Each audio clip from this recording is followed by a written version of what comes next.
Still doing work on this mechanical tremolo. Welcome to Hack a Week.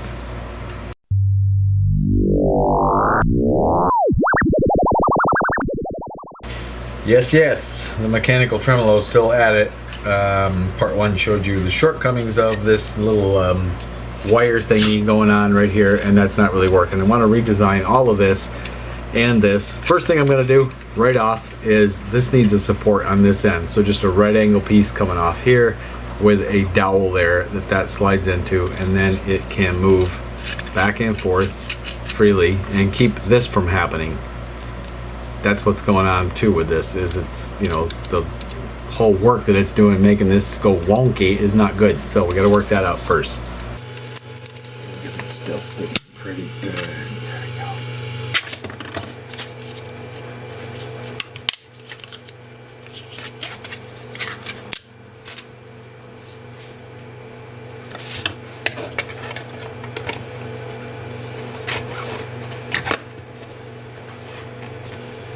Perfect fit.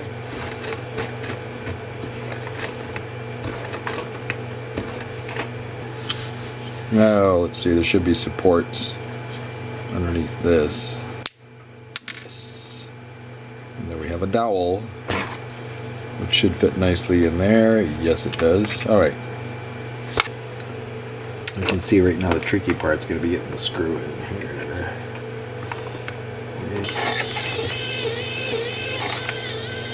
Not bad.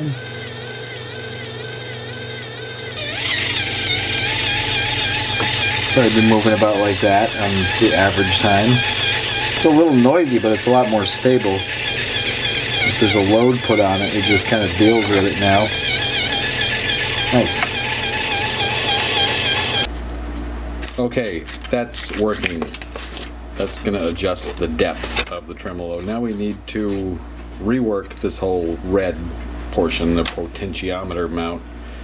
It's going to get raised up about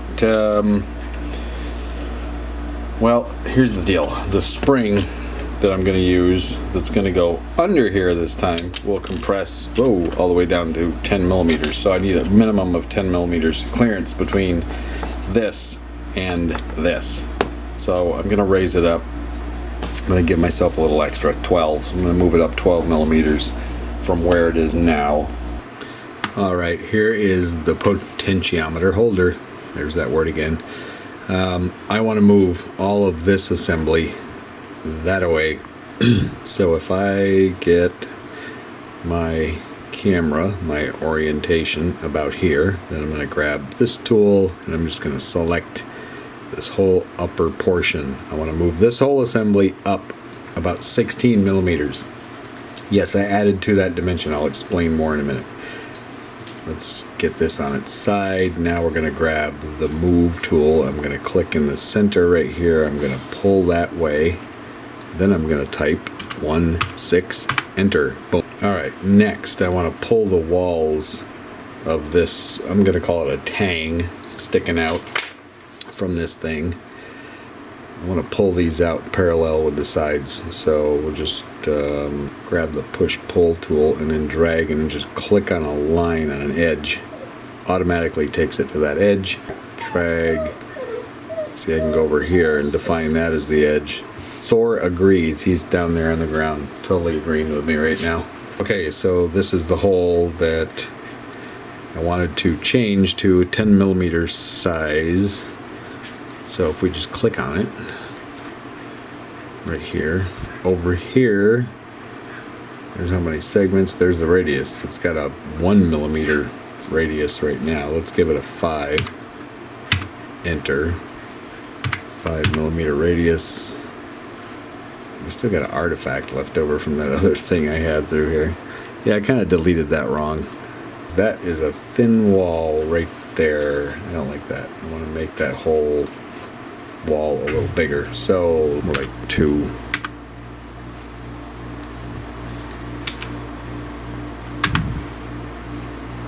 What's that look like? I'm just doing this seat of the pants. I could measure this all out, have it exactly centered and all that jazz, but nice equidistant thing we got going on there. That's ready to print now. Okay, this has been chugging along since I went to bed last night. all done now. This is what I love about printing on glass. Alright, got the potentiometer all the way up. Got the cam at its max. Let's see, let's move this all the way over here. Down to where it just lines up with the hole in the potentiometer. And that measurement is, drum roll please, 66 millimeters. So I'm going to make the base of this thing 15 millimeters. Let's just start by drawing a circle. So I'm going to click and drag. Remember, I'm doing the radius. So down here in the corner is the current radius I have, which is 14 millimeters. Don't want that. I want 7.5. Enter, and there is my 15 millimeter circle. So let's extrude that upwards. Let's see, I think 5 millimeters would be sufficient. So we'll go like this, and we'll just hit 5, enter. So we want the total length of this thing to be 65 millimeters. I know I measured 66, I'm going to leave it 65 for a little margin for error. Now I got to put another circle in the middle of this, and I want that to be 9 inches in diameter. So should be able to just click right there in the center, and we'll drag 4.5 on the radius. So that makes for 9 millimeters. I'm already extruded on this 5 millimeters. So let's grab the push-pull tool and take this up and type in 60. Enter, and there we go. There is the dowel. Now I need to put a slot in the top of it and a hole through the side. Okay, let's take the tape tool. I'm just going to put a line out to here, and I'm going to put another line out here. Take the dimension tool, click here, drag out. So that's 65 millimeters to there. I need to add a little bit more to that because that's the height I want the hole to be at. So let's add another 5 millimeters. Let's pull this up, 5, enter, and there we go. And now I also know where to put the hole, right there.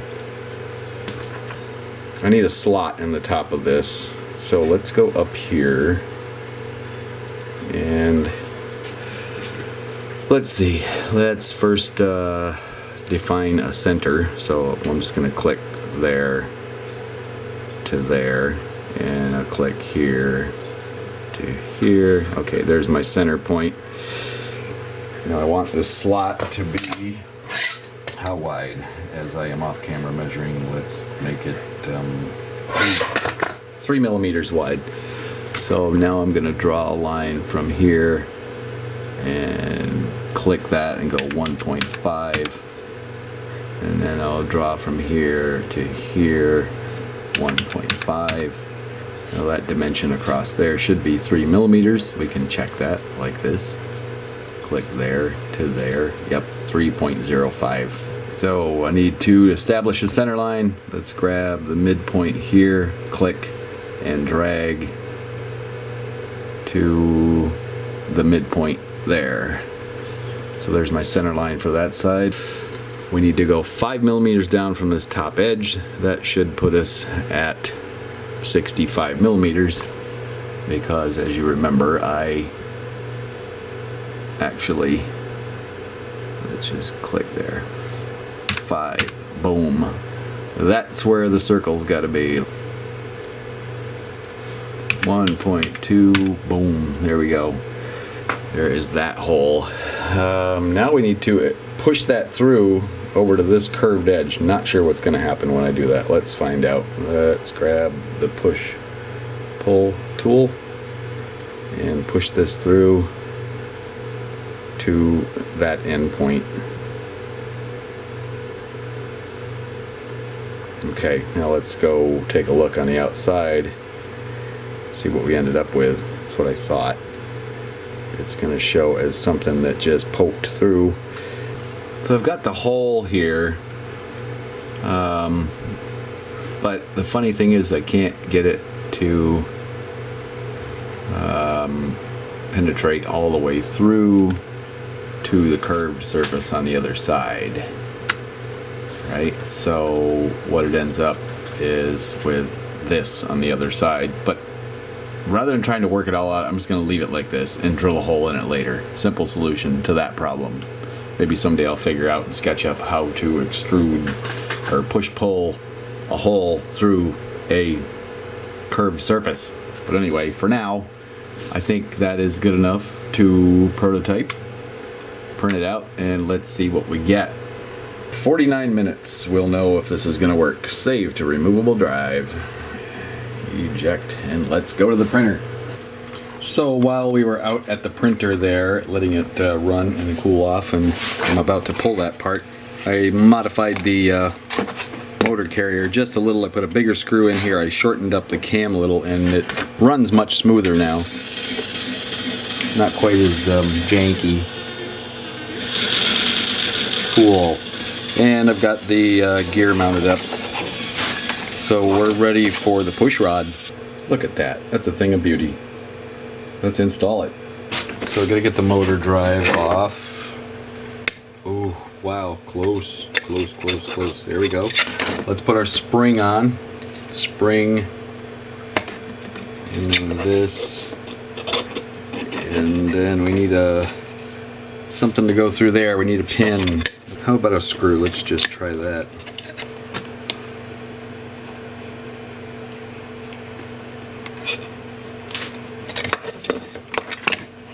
Let's get the screw lined up with the switch. Oh, hello. Whoops. Well, so much for that. That just broke. Let's just put a pin in it and move on. Have to rethink that a little bit, I guess. So I need to make the hole a little bigger is what that comes down to. But here we go. This will work. I've got just this thing. Come on. Come on, play nice. There we go. Should have just done that in the first place instead of this. We have plunge. We have movement of the potentiometer. Now we need to sneak in here with this guy. So it looks like my drop off, because of my height and everything, is going to be right about there. I could make this a bit longer. That's prototyping. And then as I move this, that needs to move up easily. It looks like it does. This looks like it's going to do okay. You know what? Let's hit the switch. Powering up. Running at 5.4 volts right now. Let's get a nice little wah wah wah wah. That's pretty good. Alright, let's move this on up and see what it does. It's moving it. It's moving it. It's got drag on the motor, but it's doing it. And looks like max excursion is okay. So maybe I should just leave the cam and everything right where it is. Wow, that's pretty cool. Speed it up a little.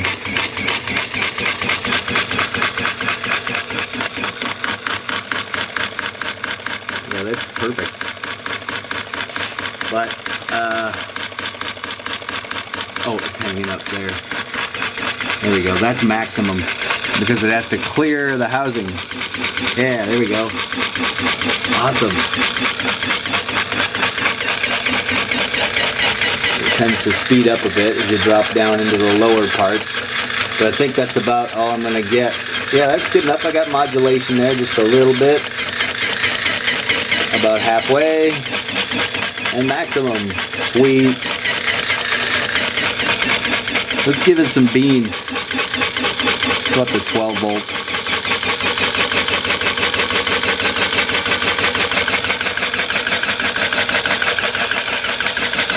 Can she take any more? Probably. 18 volts. That's a pretty good wah-wah, or tremolo. So, yeah, let's move on to getting an audio signal through this little bugger. Okay, quick wire up job on the potentiometer with the guitar hooked up. Little Behringer amplifier.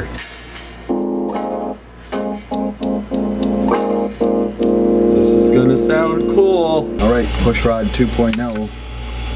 Done and ready for testing. And this one is printed from PETG.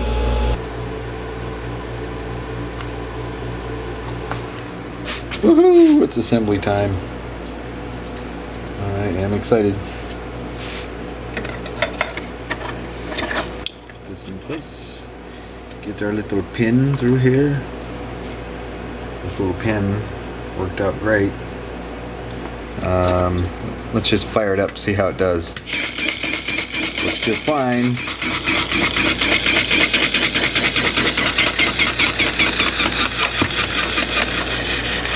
So that's about the extent of it. From there to there. Let's hook it up to the guitar. We drilled a hole right there. I'm going to put a little screw in as a stop because it's easy to just run this right off the end of the rack and then it just crashes, you know. So let's put a screw there. I am going to revise this and put a piece of plastic right there. I'm just going to add on to this, do another print of this later. I should probably put one back here too, just to prevent it from going too far this way. Let's see, where are we at? That's about as far as we want it to be, so let me drill a hole there and put another screw in.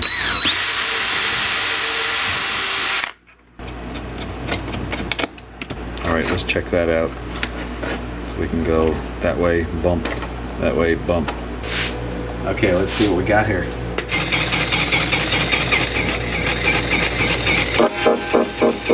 Ooh, it's very on and off. It may be better to reverse it, where it's by default on and it's lowering the volume from a given volume. Yes. Pretty much a simple manner of swapping out two wires. Alright, push rod at the bottom, potentiometer at the bottom, which is full volume. But then when it rises up, it's a little bit around.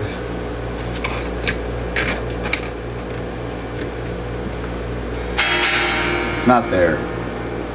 So, let's see what we got now. Go, baby, go. Try to hook your ass up.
Well, hey, not too bad.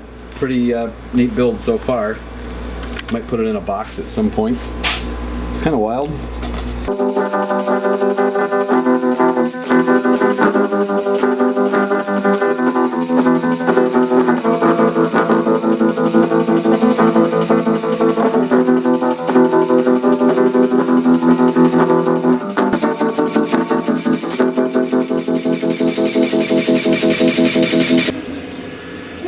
Uh-oh.